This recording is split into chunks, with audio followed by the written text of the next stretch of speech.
Hi, I'm Mette. Well, the discipline of landscape architecture is to look into the design and the iteration change of the physical environment within the dynamics of weather, but also during season, during a day, during a month when the light is. So that's where we as landscape architects operate. So the principles that we put into that is, at least for how we work at SLA, is to actually start by looking at what is already there. What's kind of the weather, how is the context, how is the space connected? Because when you work in the public realm, it's always like a system or connected to something else. So the principles is to look at what is already there and how can we change the program into a spatial design that accommodates the future life. As landscape architects at SLA, we divide it into two different sets of values. So one set of values are amenity values, about rainwater, about drought, about infrastructure, traffic, future program. Should it be like an event space or is it just like a infrastructural space? But you have the utility values. That's kind of the program and the hardcore physical performance of a space. Should it, be more resilient towards future events? Should it accommodate that people meet more informally, or should it accommodate a contemplation where people have like a silent retreat? Or is it simply a park space? Where in the amenity values, it's more like the softer values. It's about sense of belonging, it's about wayfinding, it's about community and coexistence, and about how we actually feel. So that's nature-based design into like principles, or maybe like into value proposition categories, you could say.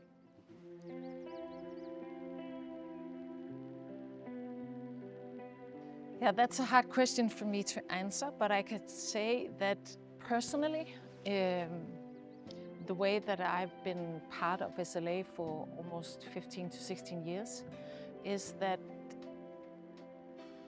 to a large extent, landscape architecture are often sub-consultants to building architects. So it's regarded as something that comes after the building. The building has a far more extensive cost, up to 99% of the total cost. So that's where it's becoming compromised on how landscape architecture is almost, decorating the site for whatever there's left of money. So that's how also SLA started. And now we do that very, very little. And we start, by saying, okay, we need to know what do we have, what is our design role, what is our sum of money, and then we can follow that design and make the full value of the design and make landscape architecture not as decoration, but as performance. So celebrating when it's raining a lot. So we have like a whole new atmosphere in cities, pushing the agenda for having like large, thriving ecosystems of trees and shrubs and flora and fauna evolving. So that's what we have started with at SLA and succeeded to a large extent with. The next is to lead landscape in the planning. So that's where we are definitely putting our focus and already are doing some work.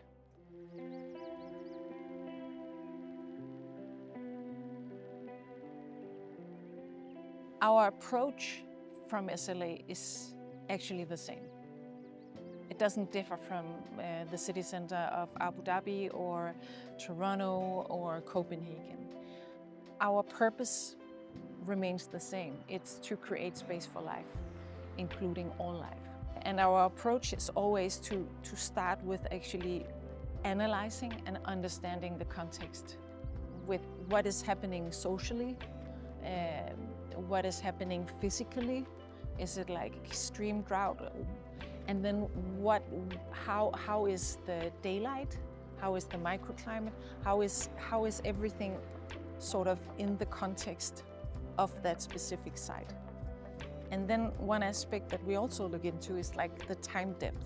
So do you have like an industrial area that needs to be transformed into housing, or a gray paved infrastructure that needs to be transformed into a space for coexisting of the neighbors?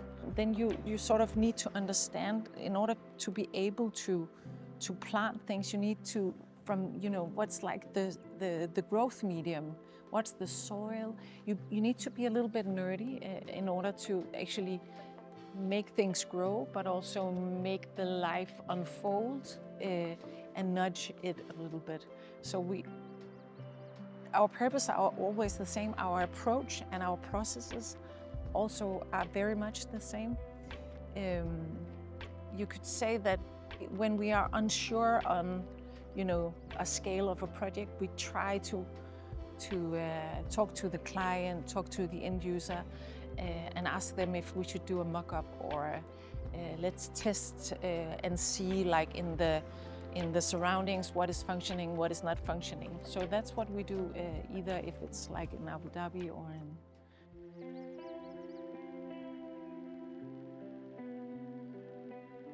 Yes, for sure. They changed, but I would say in the last years, in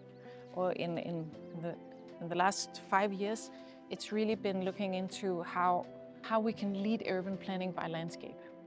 Because that's what's already there. And there's so much, even culture, even history, to take into the equation of connecting people with nature in cities, which always also is our purpose. And my interest is really right now is really to understand the socioeconomic effects of repairing people from mental diseases, from, you know, not feeling well, from anxiety, all these type of, because, you know, the evidence is already there. We have the empirical evidence on that connecting people with the wonders and the sensuous spaces of nature, it actually makes them feel better. It can even, you know, prolong their time span of concentration. We all know this, we all experience it on our own body, but our society at large is still driven by, you know, economy and Excel sheets, and even urban planning is. So that's what I'm really trying to, you know, how can we argument? How can we collect evidence on that this is so much more value than just like, you know, a bottom line?